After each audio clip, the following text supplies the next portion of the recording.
3 periode masa jabatan presiden. Ini narasi yang belakangan muncul di elit politik, baik yang berpartai maupun tidak. Lalu Amin Rais memunculkan ke publik lewat kanal YouTube. Amin Rais, pendiri Partai Amanat Nasional yang kini mendirikan partai lain, Partai Umat, menceritakan ada skenario untuk mengamandemen alias mengubah lagi Konstitusi Indonesia Undang-Undang Dasar 1945.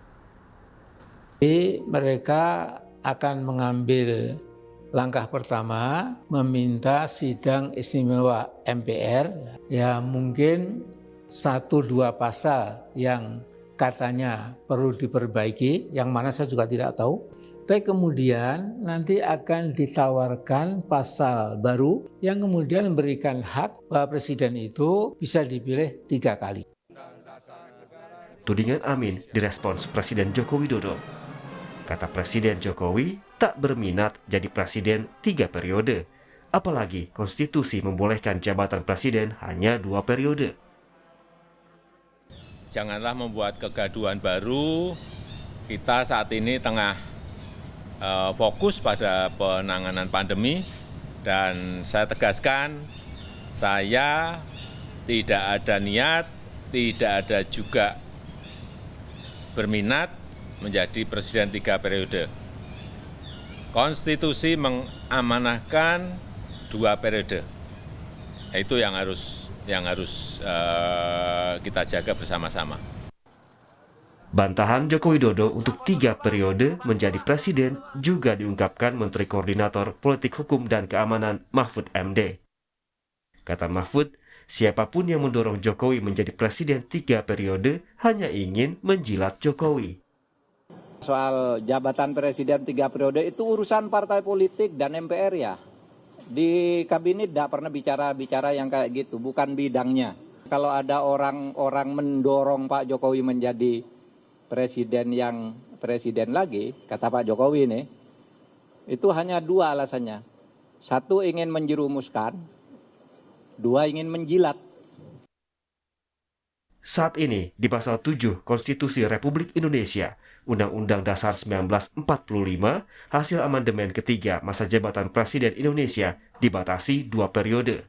Namun, masa jabatan Presiden bisa berubah di konstitusi bila ada amandemen lewat sidang Majelis Permusyawaratan Rakyat. Tapi, aturannya rumit. Di pasal 37 ayat 1, untuk mengubah Undang-Undang Dasar 1945, harus ada sidang MPR yang diusulkan sekurangnya 1/3 jumlah anggota MPR. Di pasal 3, setiap usul perubahan pasal konstitusi mesti tertulis dan dijelaskan alasannya. Setelah pengusul memenuhi quorum, dibawa ke sidang MPR. Untuk menyelenggarakan sidang MPR mengamandemen konstitusi mesti dihadiri minimal 2/3 anggota MPR atau sebanyak 474 anggota legislator senator.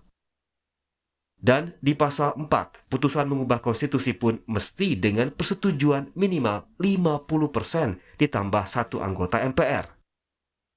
Tapi tetap ada kecemasan, upaya amandemen tetap dilakukan.